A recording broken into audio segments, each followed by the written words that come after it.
역사적인 첫 번째 특강입니다.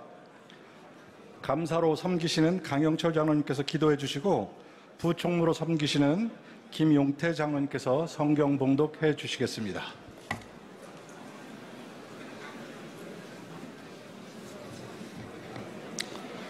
천지를 창조하신 하나님 아버지, 온 인류를 구원하시기에 독생자 예수 그리스도를 이 땅에 보내주시고 그를 믿는 자마다 영원한 생명을 얻게 하신 은혜에 감사드립니다.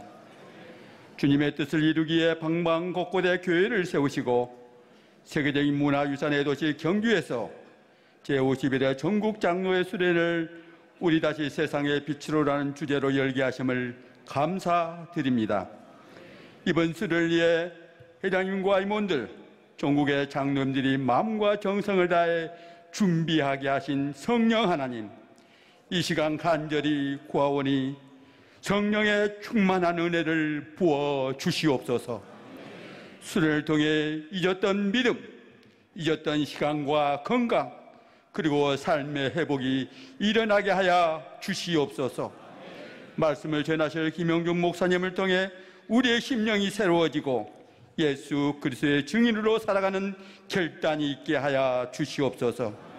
우리의 생명 되시며 예배의 주관자 되시는 예수 그리스도 이름으로 간절히 기도드립니다. 아멘. 하나님의 말씀 봉독해 드리겠습니다. 여호수아 1장 1절 말씀. 여호와의 종 모세가 죽은 후에 여호와께서 모세의 수송자 눈의 아들 여호수아에게 말씀하여 이르시되. 두 번째 말씀 사사기 1장 1절 말씀. 여호수아가 죽은 후에 이스라엘 자손이 여호와께 여쭈어 이르되 우리 가운데 누가 먼저 올라가서 가나안 족속과 싸우리이까. 이는 하나님의 말씀입니다. 안양로의 장로 찬양단의 찬양이 있겠습니다.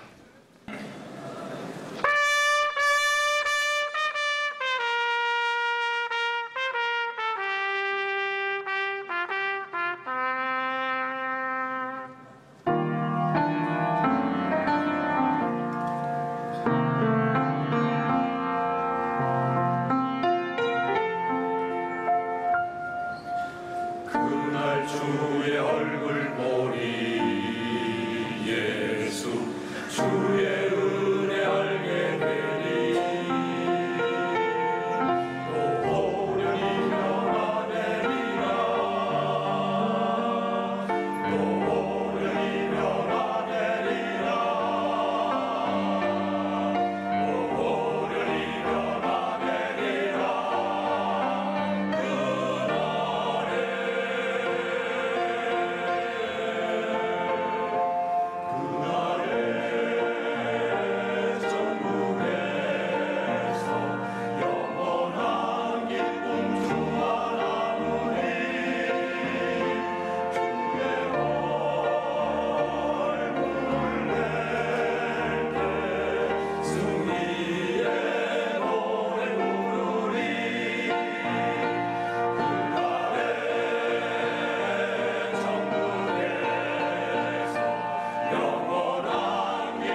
주를 찬양해 찬양해 할렐루야 할렐루야 주께 찬양과 경배를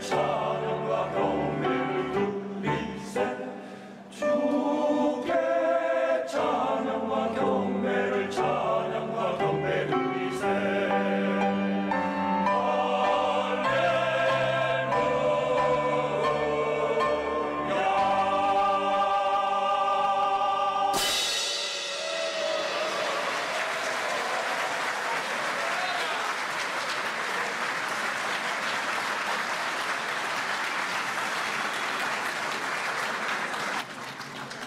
감사합니다. 이제 첫 번째 특강을 하실 목사님에 대한 강사 프로필은 20면에 있습니다. 참고하시고요.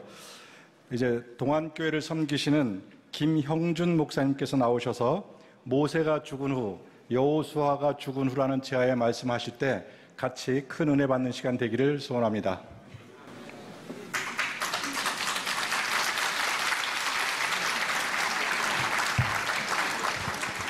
제가 하나님께 받은 은사 중에 하나가 설교를 길게 하는 은사인데 오늘은 굉장한 도전을 받게 생겼습니다.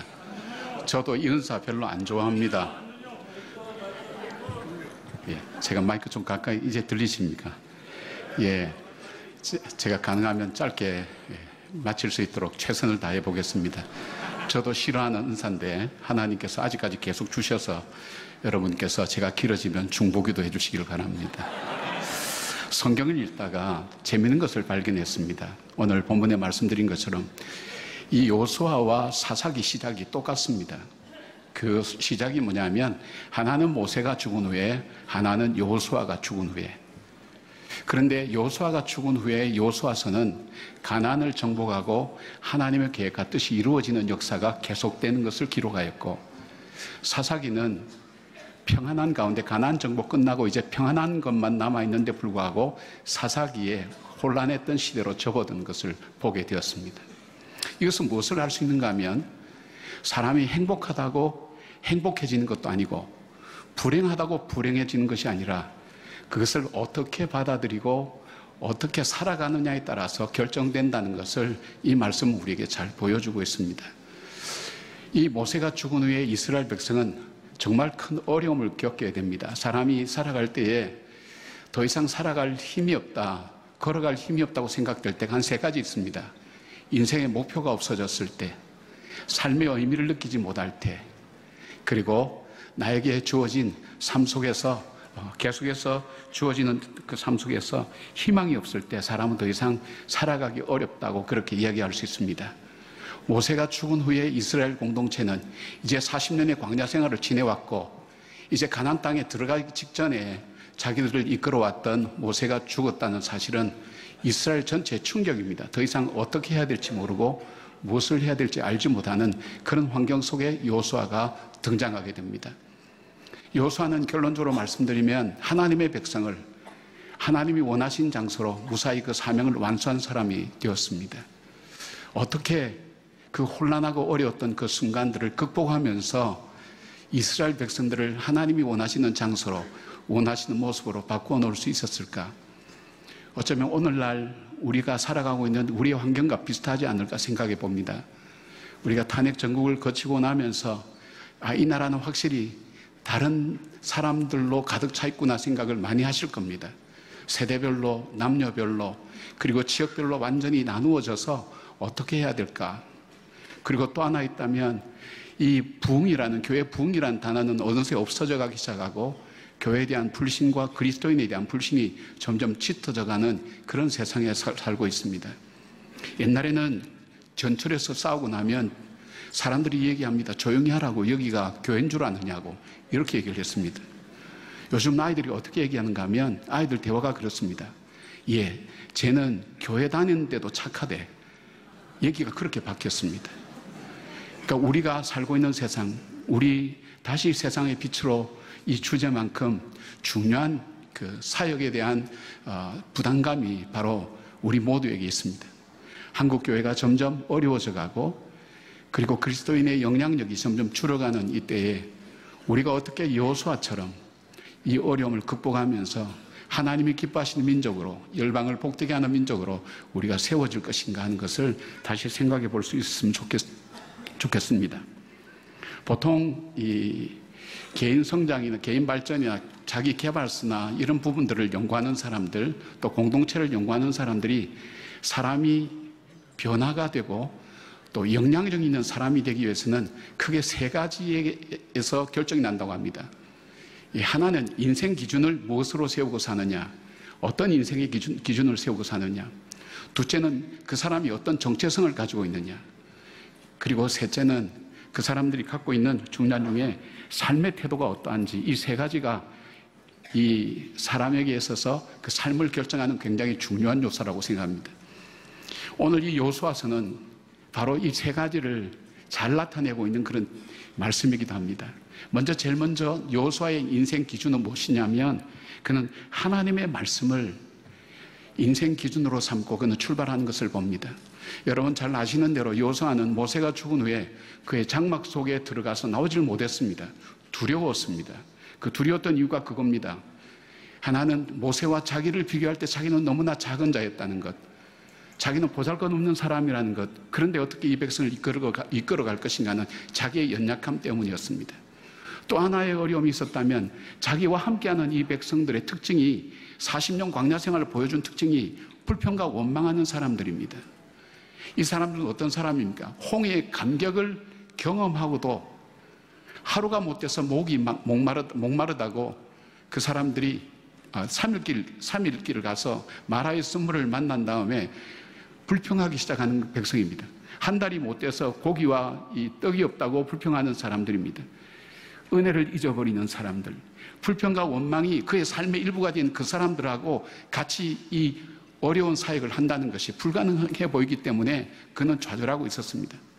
또 하나 있다면 지금까지 살아온 것보다는 이제 해야 될 일, 요단강을 건너가야 되는 일, 가나안 정복해야 되는 일, 이런 모든 일들이 그에게는 그가 감당할 수 있는 것이 아니었습니다. 그러나 그가 다시 일어설 수 있었던 이유가 있다면 그것은 하나님의 말씀이었습니다. 그래서 이 여호수아서를 보면 하나님 말씀대로 준행했다는 그 내용들이 중간중간 나옵니다. 나는 이제 인생을 살아갈 때 하나님 말씀을 내 인생의 기준으로 삼고 살겠다, 그런 결단을 하게 된 겁니다. 우리 전부 다 그런 어떤 마음은 갖고 있지만 현실은 그렇지 못하지 않습니까?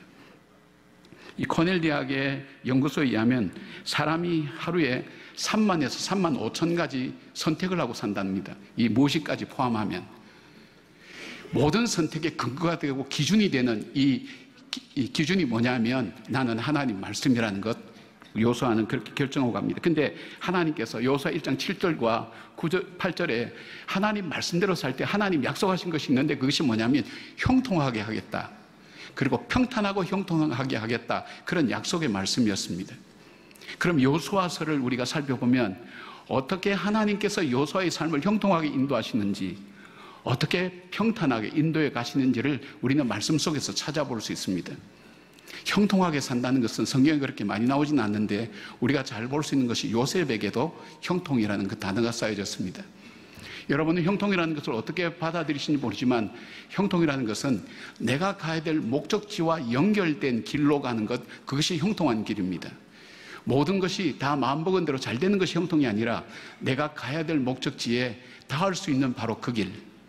우리 인생길을 걸어갈 때 넓은 길을 갈 때가 있습니다. 좁은 길을 갈 때가 있습니다. 험한 길을 갈 때가 있습니다. 그리고 편한 길을 갈 때가 있습니다. 그리고 지름길을 갈 때가 있습니다. 그리고 둘러가는 길을 갈 때가 있습니다. 그러나 그 모든 길들 속에 내가 가야 될 그 목적지에 연결되어 있지 않으면 그 길은 형통한 길이 아닙니다. 우리가 강릉을 가고 싶은데 대전으로 가는 길이 고속도로가 뚫렸고 편하고 그리고 그 길이 부드럽고 그리고 좋은 길이라고 생각되어서 그게 형통한 길입니까? 아니지 않습니까? 우리의 인생길을 걸어갈 때 때로는 넓은 길을 가기도 합니다. 때로는 원치 않는 좁은 길을 가기도 합니다. 그리고 거친 길을 가기도 합니다. 편한 길을 가기도 합니다. 때로는 둘러가는 인생이 있습니다. 지름길을 가기도 합니다. 그러나 이 각 삶의 요소마다 우리는 실패와 위기와 어려움이 얼마나 도사리고 있는지 알 수가 없습니다. 넓은 길을 갈 때는 분별력이 있어야 됩니다. 좁은 길을 갈 때는 지혜가 있어야 됩니다. 편한 길을 갈 때는 열정이 있어야 하고 험한 길을 갈 때는 용기가 있어야 되고, 지름길은 겸손이 있어야 되고, 둘러가는 길은 인내가 있어야 됩니다. 다 좋은 길이 아닙니다. 형통한 길이라고 해서 넓은 길, 좋은 길, 빨리 가는 길이 아니라는 겁니다. 하나님께서 여호수아에게 약속하신 것이 너가 좌로나 우로나 치우치지 않고 내 말을 듣고 그대로 준행할 때 내가 너를 형통하게 하겠다, 그리고 평탄하게 인도해 주겠다고 약속해 주시는 겁니다. 하나님은 그 약속을 여호수아를 통해서 이루어 가시는 것을 보게 됩니다. 하나님께서 이 이스라엘 백성에게 바로 이 말씀대로 사는 삶에 대한 중요성을 교훈하신 사건이 있습니다. 잘 아시는 것처럼 아이성을 공격할 때입니다. 아간이라는 사람이 하나님의 명령을 어기고 말씀 어기고 은과 금과 외투를 그리 자기 장막 밑에 감추어 두었습니다. 그들이 예상치 못했던 아이성에 실패를 하고 난 다음에 여호수아가 하나님께 무릎 꿇고 회개하며 기도할 때에 너희 중에 그 명령을 어긴 사람이 있다고 찾아내라고 얘기합니다. 찾아내서 전부 다 불살하기 전까지는 나갈 수가 없다고 말씀합니다. 그리고 한 사람 한 사람 가문 대로 찾기 시작하고 가족별로 찾기 시작할 때 아간이라는 사람이 나타났습니다. 이 사건을 보면서 외투를 훔치고 은을 훔치고 금을 훔친 것, 여호수아가 이런 생각했을 겁니다. 외투라는 것은 추운 밤을 지내야 되는 이 중동지방에 있어서는 꼭 필요한 요소입니다. 은과 금은 누구든지 탐내는 겁니다.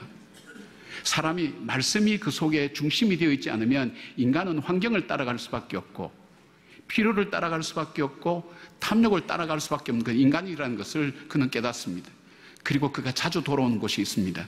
길갈이라는 곳으로 돌아옵니다. 거기는 무엇이 있었냐면 그들이 요단강을 건널 때에 돌 12개를 갖다 쌓아놓은 그런 하나님의 언약과 약속을 지킨 그 언약의 돌이 있었습니다. 그것을 볼 때마다 그들에게 깨닫는 것은 날마다 말씀으로 자기 자신을 재점검하고 재충전하지 않으면 걸어갈 수 없는 바로 그 길이라는 것을 하나님은 교훈하고 있습니다. 아주 오래전에 서울시내 초등학교 5학년 학생들을 대상으로 너희들은 어떻게 살고 싶으냐 질문을 했더니 대표적으로 나온 세 개가 뭐냐면 편안하게 살고 싶다, 부자로 살고 싶다, 유명하게 살고 싶다. 지금은 40대쯤 될 거예요. 40대, 50대. 요즘 세상의 이 인생의 기준이 뭡니까? 편안하게 사는 것, 그리고 부자로 사는 것, 유명하게 되는 것, 이것이 지금 세상을 뒤흔들고 이것이 기준이 되어 있습니다. 그 기준 속에는 내가 기준이 되어 있다는 사실입니다. 우리가 뉴스를 보고 영화를 보고 그리고 여러 가지 텔레비전을 보고 드라마를 볼 때 저절로 내가 말씀을 따라 살아야지, 그것이 우리에게 주어지는 것이 아니라 나를 위해서 살아야지 하는 마음이 끊임없이 도전해 오면서 우리의 삶을 흐트러 놓습니다. 옛날에는 어떻게 우리가 인생 기준을 잡았습니까? 전체적으로 무엇이 옳으냐 무엇이 틀리냐를 따졌습니다. 그리고 시대가 조금 지나면서 조금 바뀌어져서 옳고 그름보다도 무엇이 좋으냐 나쁘냐 가치의 문제로 이렇게 따졌습니다. 그리고 세월이 조금 더 지나면서 무엇이 재미있느냐 재미없느냐로 바뀌어졌습니다. 요즘 재미없으면 설교도 안 듣습니다. 그렇게 바뀌었습니다. 그리고 또 하나, 이제는 요즘 사람들의 기본 가치관이 뭐냐, 무엇이 나에게 유익이 되느냐 손해가 되느냐, 그것에 따라서 선택을 하게 된다는 것입니다. 이것이 세상의 흐름의 삶 속에 있고 그 흐름 속에 우리가 살아가고 있다는 사실입니다. 개미와 배짱이 여러분 아실 줄 압니다. 이소부화에 나오는 개미는 열심히 일을 해서 노후에 편안하게 살고 있고, 배짱이는 노래만 부르고 게으름 피우다가 이 양식 얻으러 오는 그 그림을 아마 어릴 때 보셨을 때 기억할 줄 압니다. 근데 이야기가 요즘 바뀌었습니다. 개미는 젊을 때 너무나 열심히 일을 해서 대사 증후군에다가 관절염까지 오고 자기가 번 돈 병원에 다 갖다 주고 있고, 배짱이는 젊을 때부터 일을 안 했으니까 건강해져서 불렀던 노래 중에 음반이 하나 히트쳐서 노후를 편안하게 살고 있다. 기준이 바뀌었어요. 완전히 바뀌었어요. 백설공주 얘기도 알지 않습니까? 백설공주가 마법에 걸려있는데 왕자가 와서 키스해주면 백설공주는 마법에서 풀려나서 그렇게 살아가는 것. 근데 백설공주에게 키스했던 그 왕자는 성추행범으로 요즘은 잡혀 들어갑니다. 이렇게 달라졌어요. 어떤 이제 원로 목사님 통해서 말씀드렸던데, 목사님 요즘 희한해. 왜요? 손자가 전화 왔는데 이렇게 얘기하더라는 거예요. 할아버지, 우리 엄마 아빠가 이상해. 얼마 전부터 내 말을 안 듣기 시작했어. 여러분도 그 경험하시죠? 아이들이 그렇게 할아버지한테 일러주는 겁니다. 우리가 살아가는 세상은 우리가 하나님 말씀대로 살아갈 수 있도록 그렇게 만들어진 세상이 아니라는 것입니다. 끊임없이 그 도전이 우리에게 밀려올 때, 쉽게 말씀드리면 여호수아가 그 요단강을 건너고 여리고성을 물리칠 때에도, 전쟁 칠 때에도 끊임없이 한 것은 환경을 보게 만들고 자기 자신을 보게 만들고 이익을 따라 보게 만드는 이 세상 속에서 여호수아가 가진 변치 않는 마음이, 나는 하나님 말씀이 내 인생의 기준이 되겠다고 그 말씀을 따라서 살아가는 것을 보게 됩니다. 저는 개인적으로 이렇게 제가 여러 번 어려움을 겪었지만, 제가 이제 목사 한 수 받고 얼마 되지 않아서 저는 아이를 잃어버렸습니다. 그 아이를 잃어버린 거기에 충격으로 저희 아버님이 심장마비로 세상을 떠났습니다. 그리고 저희 집사람은 중환자실 들어갔습니다. 그것이 한 달 사이에 일어난 일입니다. 제가 무학교에 섬기고 있었는데 제가 살아야 될 이유를 모르겠더라고요. 어떻게 살아야 될지도 모르겠고, 새벽기도는 가야 되니까 새벽에 가서도 계속 조는 것밖에 없었습니다. 그런데 그렇게 해서 살아야 될 이유를 모르고 어떻게 해야 될지 모를 때에 어느 날 새벽에 갑자기 제 마음속에서 팔을 꼬집어 보라고. 그래서 팔을 꼬집어 봤어요. 근데 그 다음 질문이 이거였어요. 어디가 아프다 하느냐? 입이 아프다 그러죠. 그때 순간적으로 지나가는 말씀이 이것이었어요. 그리스도는 우리의 머리요, 우리는 그 몸의 지체라. 그때 탁 떠오르는 게, 이게 나만 아픈 게 아니구나, 나만 힘들어하는 일이 아니었구나, 나만 슬픈 일이 아니었구나. 그 주님이 이해할 수는 없어도 같이 아파했다면 이유가 있을 거라고 그렇게 받아들였습니다. 그것이 저의 회복의 시작이었습니다. 사랑하는 여러분, 우리가 다시 우리 세상의 빛과 소금이 되기 위해서 나갈 때 가장 중요한 일이 있다면, 말씀을 내 인생의 기준으로 삼고 그 말씀을 따라갈 때 형통케 하시는 하나님의 은혜가 우리 가운데 있을 줄 믿습니다. 그리고 형통케 하는 여러분들을 통해서 거룩한 영향력을 나타내며 정말 세상의 빛처럼 소금처럼 살아가는 놀라운 역사가 있기를 주님의 이름으로 축복합니다. 두 번째는 정체성입니다. 여호수아는 이 길갈이라는 곳에서 이스라엘 백성의 정체성을 다시 세웠습니다. 왜냐하면 그 이스라엘 백성의 정체성이 지금 흐려져 있거든요. 이스라엘 백성이 출애굽할 때는 할례를 받았는데, 광야 시대에 태어난 그 사람들이 지금 가나안 땅을 향해서 가고 있는데 그들은 할례를 받지 않았습니다. 적지는 바로 앞인데 하나님께서 그들에게 할례를 받으라 그럽니다. 할례를 받는다는 것은 너가 누구인지를 잊지 말고 살으라는 그 내용입니다. 그 정체성을 심어주는 겁니다. 그리고 남자의 성기 포피를 잘라서 그렇게 표시를 함으로 인해서 날마다 몇 번씩이라도 나는 누구인가, 나는 어떤 사람인가 하는 것을 바라보고 기억하며 살으라는 그 의미로 그들은 하나님께서 거기서 할례를 받게 했습니다. 그들은 전쟁치기 때문에 군사라고 생각할 수도 있을 것입니다. 우린 유대 공동체이기 때문에 이스라엘 백성이라고 생각할 수도 있습니다. 그러나 그 전에 그들 속에 심어준 하나님의 분명한 정체성은 뭐냐? 그것은 바로 너는 하나님의 백성이라는 것. 내가 전쟁을 치든 무엇을 하든, 쉽게 말씀드리면 우리 장로님들이 있는 사업의 여러 가지 생활의 여러 가지 모습들이 있을 겁니다. 그것이 나의 모습을 대변하는 것이 아니라 그 이전에 나는 하나님의 백성으로서, 예를 들면 내가 사업을 한다, 나는 하나님의 백성으로 나는 공부에 임하고 있다. 그 하나님의 백성이라는 그 정체성 회복이라는 게 중요하다는 것입니다.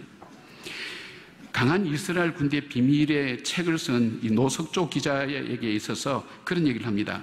이스라엘 군대가 하마스나 이란하고 싸웠어도 지지 않고 강한 군대가 될 수 있던 것은 그들에게는 세 가지 정체성이 있었다고 합니다. 하나는 세속적인 정체성으로서 우리는 이스라엘 국민이라는 것. 두 번째는 이 종교적인 정체성인 유대인이라는 것. 세 번째는 하쇼아, 즉 유대인 대학살의 희생자라는 역사적 정체성을 갖고 있다는 것입니다. 이 역사적 정체성을 갖고 있는 이들 속에 가지고 있는 마음이 나라에 대한 절박함과 긴박감을 그대로 놓지 않는다는 겁니다. 왜냐하면 또다시 나라를 잃어버려서는 안 된다는 것을 그들은 갖고 있기 때문에, 변호사 한 분은 밤새 비행기 몰고 가서 폭격하고 와서 새벽에 집에 와서 샤워만 하고 다시 변호사 사무실에 출근하고, 그것이 신문에 보도된 적이 있었습니다. 그 많은 인구가 이 작은 이스라엘을 견뎌내지 못합니다. 이겨내지 못합니다. 왜냐하면 이스라엘 백성 속에는 그런 정체성이 있었습니다. 알렌 글라이더바라는 역사학자가 그런 얘기를 썼습니다. 이 초대교회의 길을 묻다라는 그 책을 보면 이런 글이 나옵니다. 왜 초대교회가 그만큼 박해를 받으면서도 급성장할 수 있었는가? 이분이 얘기하는 것은 그들의 정체성 때문이었다. 그들의 정체성은 뭐냐? 그 당시에 초대교회 교인들은 4가지 정체성을 갖고 있었다고 합니다. 첫째는 우리는 기도하는 사람이다. 그들은 세상 일로 해결하려고 하지 않았어요. 우리는 기도하는 사람이야. 어떤 어려운 문제가 올 때, 힘든 문제가 올 때도 그들은 기도의 자리를 놓지 않았어요. 우리는 기도하는 사람이다. 둘째는 우리는 그리스도인이다. 그리스도에 속한 사람, 그리스도를 따라가는 사람, 그리스도를 닮아가는 사람. 그 삶 속에서 그리스도의 모습을 나타내는 바로 그런 모습들이 그들은 정체성이 있었어요. 그들이 갖고 있는 3번째 정체성은 뭐냐면 우리는 주님 안에서 한 형제 자매다는 것. 그리고 그런 얘기를 합니다. 그래서 나그네를 잘 대접하고 정말 예수 믿어서 감옥에 간 그 사람을 찾아가면서도 처음 보는 사람인데도 불구하고 서로 입맞춤하면서 위로하고 격려하고, 그러나 그들이 침상은 더럽히지 않았다 그랬어요. 정결하고 깨끗하게 살면서도 형제 자매의 사랑을 나눌 수 있었다는 것. 그리고 4번째는 우리는 절대 소망을 가지고 있다. 이것이 그 당시에 로마의 사람들에게 어떤 영향을 줬냐면 저들은 우리가 갖고 있지 않은 뭔가를 갖고 있다. 저들은 우리가 정말 찾기를 원하는 무엇인가를 갖고 있다. 저들은 매력적인 사람들이다. 그런 생각을 가지고 그들은 기독교를 바라보기 시작했고 서서히 기독교 공동체 안에 들어오게 되면서 로마가 기독교로 바뀌어지는 놀라운 역사로 이루어지게 됐어요. 무엇입니까? 정체성입니다. 사랑하는 여러분, 우리는 오늘날 그리스도인의 정체성이 뭔지를 많이 잃어버리고 살아가고 있습니다. 교회 나가고 신앙생활하면 그게 우리가 살아야 되는 이 그리스도인의 삶이라고 생각하지만 사실은 거기에 달려있지 않습니다. 내가 삶의 현장 속에서 그 속에서 하나님의 파송받은 사람으로 살아갈 수 있는가?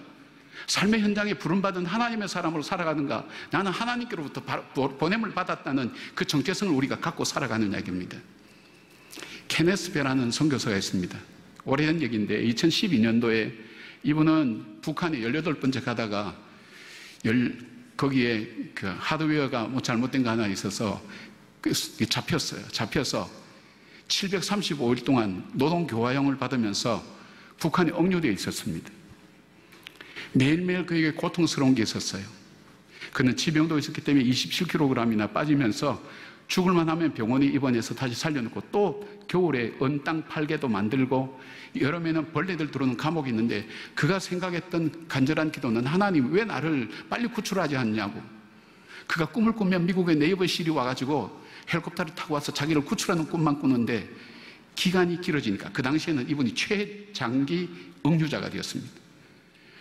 그런 생각 속에서 좌절하고 절망하게 되는데 가장 어려웠던 것이 뭐냐면 너는 너 조국에서 너는 잊혀진 존재야.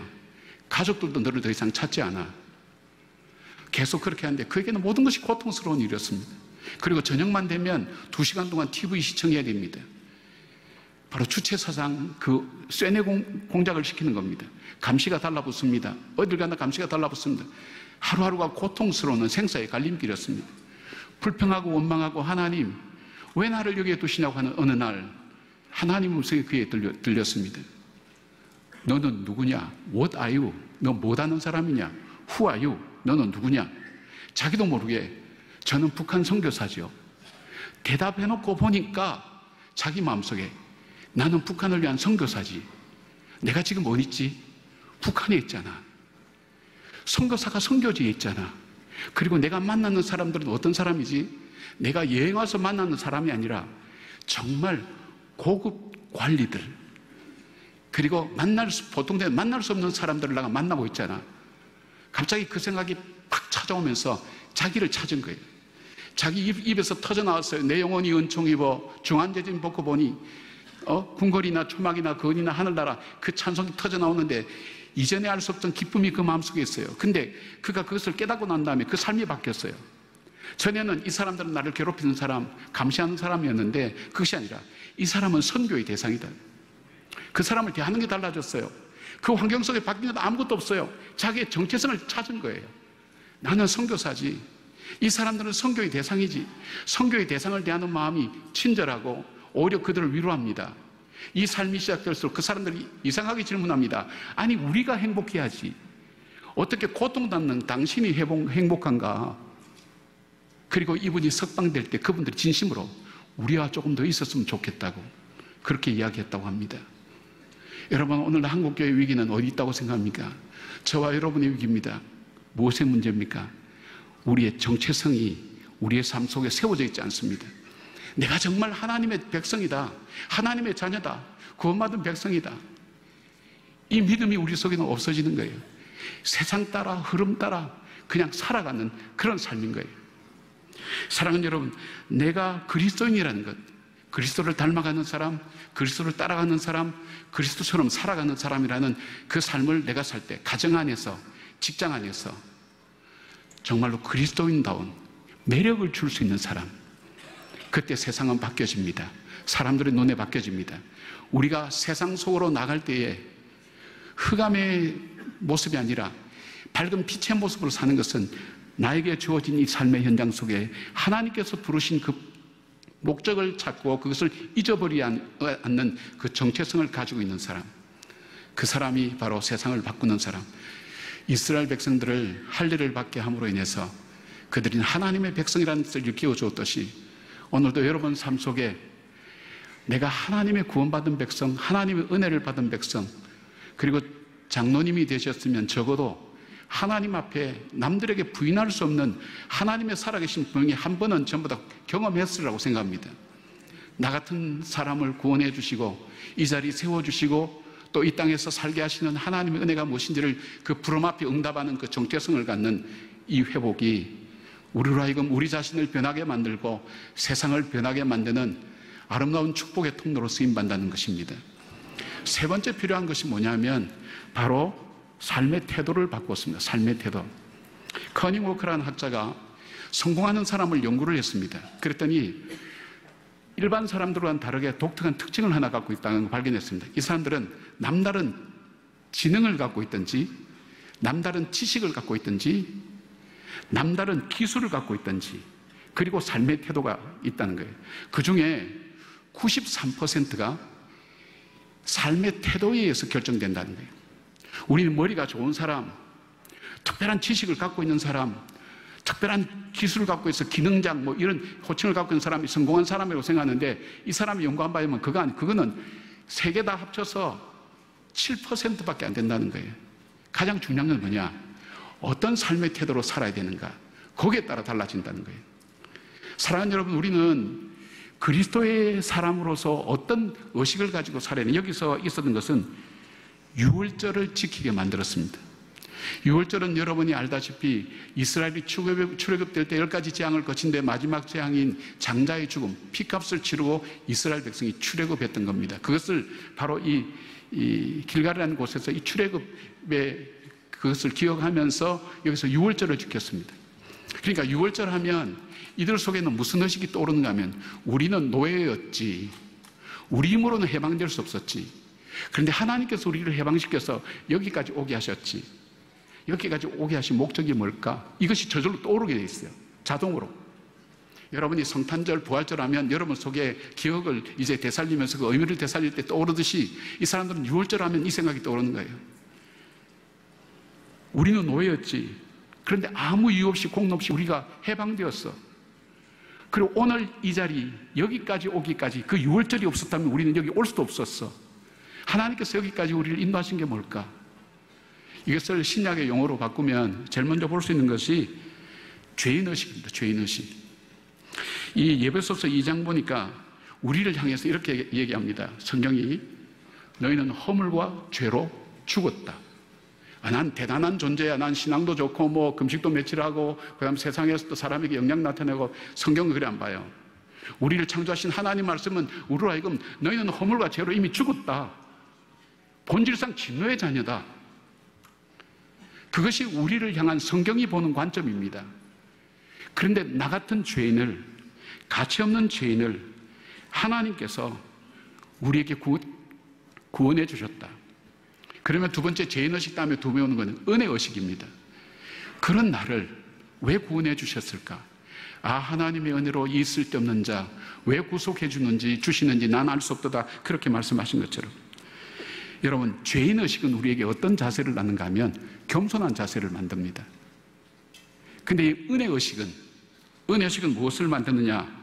우리에게 하나님 베푸신 긍휼, 자비, 에베소서 1장 2장에 다 나오는 말씀입니다. 바로 하나님의 그 일방적인 사랑, 받을 수 있는 자격이 없는 사람에게 베푸시는 일방적인 그 사랑이 오늘 우리를 있게 했다.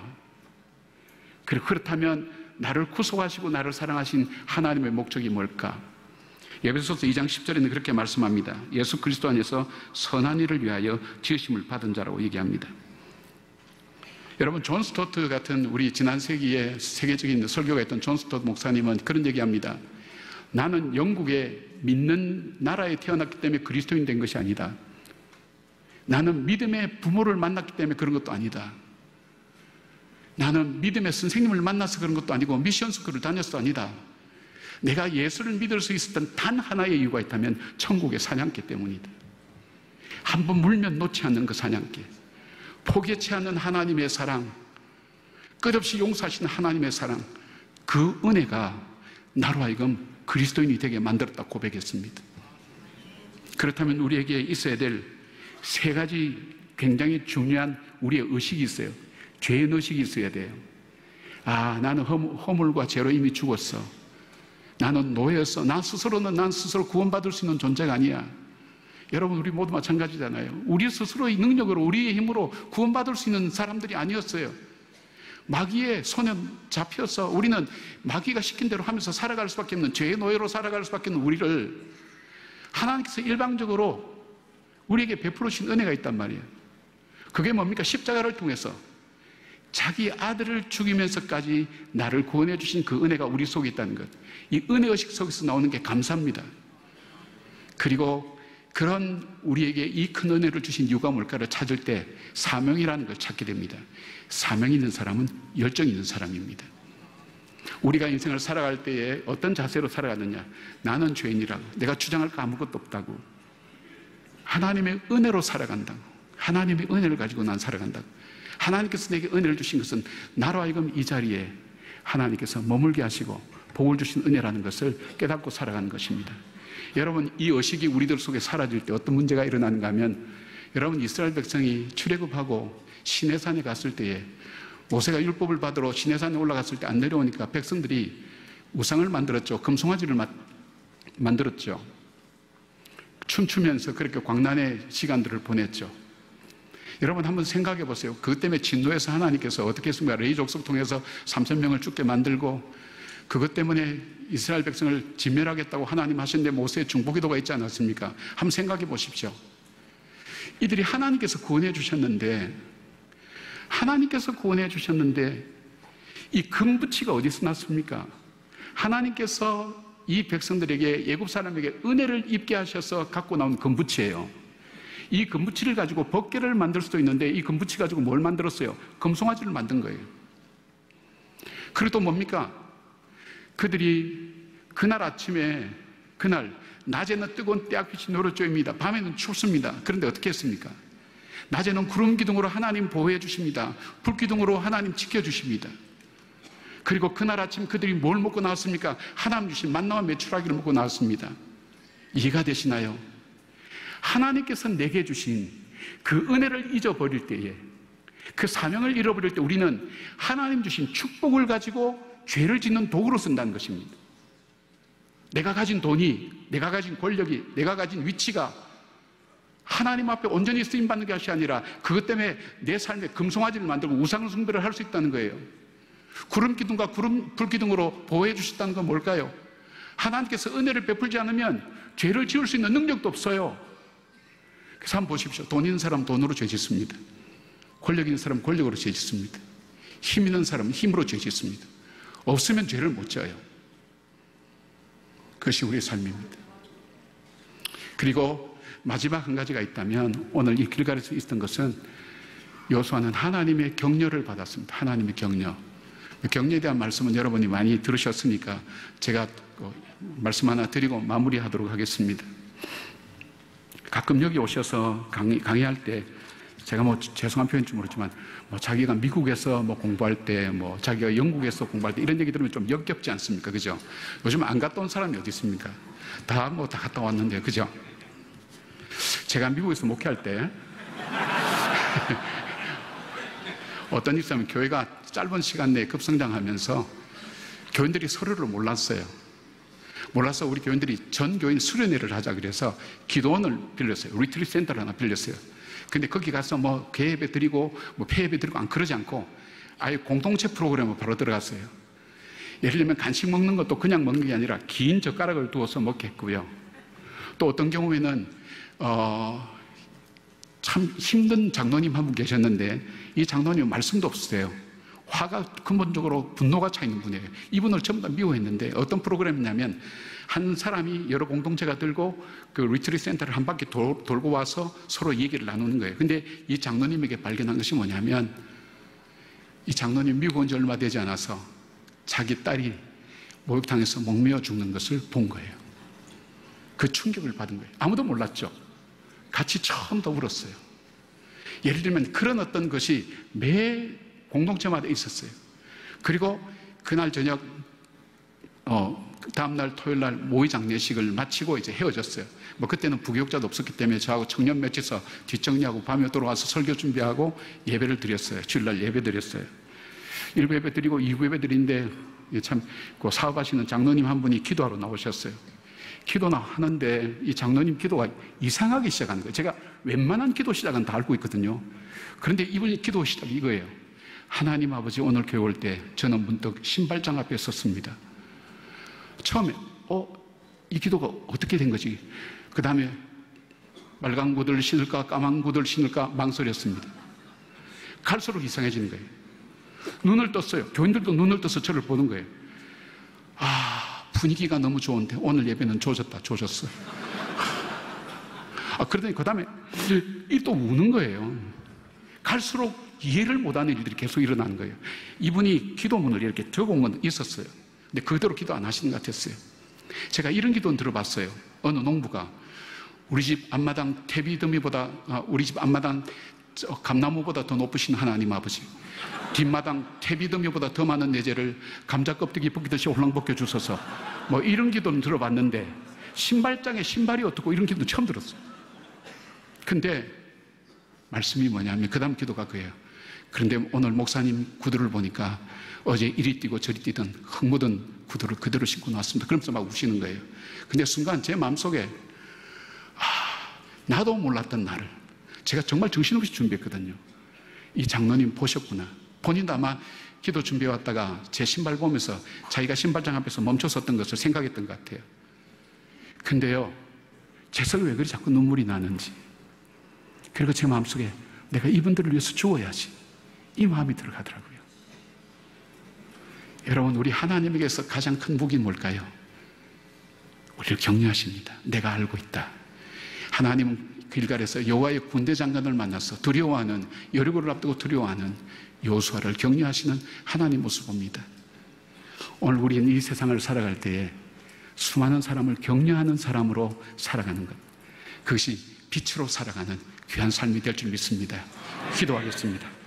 하나님 감사합니다. 우리 귀한 장로님들 이번 수련을 통해서 하나님의 은혜를 마음껏 누리게 하여 주시옵고, 이 역사와 이 세상을 바꾸어 나가는 하나님의 귀한 부르심을 받은 종으로 쓰임받는 놀라운 변화들이 있도록 축복하시고 인도하여 주시옵소서.